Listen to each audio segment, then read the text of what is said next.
បងថ្ងៃនេះម្ដងដែលបងដឹងថាមាននេះប្រមេស្រខៀវខ្ចីប្រណីដល់ជីវិតដែលស្រពូនគ្លៀមស្វិតរងមានកុំព្រីចិត្តព្រោះខ្លាចវងមិនប្រណី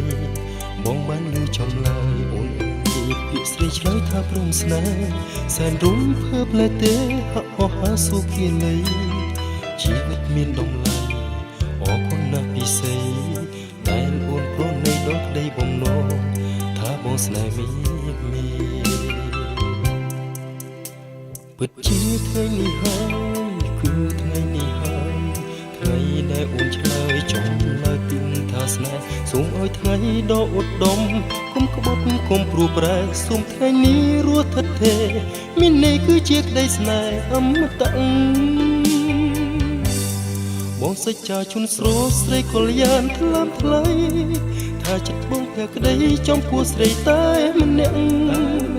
បងនឹងរៀងសើថ្នាំខ្ញុំស្រវល់លាក់ស្មោះស្ម័គ្រពីកាមិនអោយឃ្លាតបងសច្ចាជូនស្រោស្រីកល្យានថ្លាមថ្លៃថាចិត្តបងភក្តីចំពោះស្រីតែម្នាក់បងនឹងរៀងសើថ្នាំខ្ញុំស្រវល់លាក់ស្មោះស្ម័គ្រពីកាមិនអោយឃ្លាតឃ្លា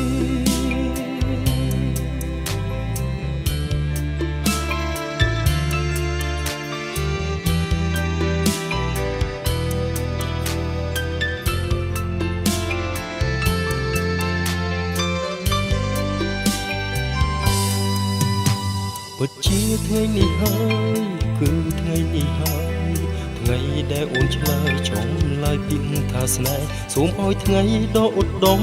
កុំក្បត់កុំព្រួប្រែសូមថ្ងៃនេះរស់ថិតថេរមានន័យគឺជាក្តីស្នេហ៍អមតៈបងសច្ចាជូនស្រោស្រីកល្យានថ្លាមថ្លៃ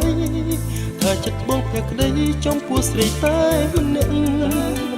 បងនឹងរៀងសើថ្នាំខ្ញុំស្រវល់លាក់ស្មោះស្ម័គ្រពីកាមិនអោយឃ្លាតបងសច្ចាជូនស្រោស្រីកល្យានថ្លាមថ្លៃ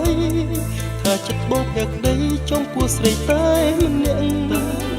បងនឹងរៀងសើថ្នាំខ្ញុំស្រវល់លាក់ស្មោះស្ម័គ្រពីកាមិនអោយឃ្លាតឃ្លាបងសច្ចាជូនស្រោស្រីកល្យានថ្លាមថ្លៃថាចិត្តបងភក្តីចំពោះស្រីតែម្នាក់បងនឹងរៀងសើថ្នាំខ្ញុំស្រវល់លាក់ស្មោះស្ម័គ្រពីកាមិនអោយឃ្លាតបងសច្ចាជូនស្រោស្រីកល្យានថ្លាមថ្លៃថាចិត្តបងភក្តីចំពោះស្រីតែម្នាក់បងនឹងរៀងសើថ្នាំខ្ញុំស្រវល់លាក់ស្មោះស្ម័គ្រពីកាមិនអោយឃ្លាតឃ្លា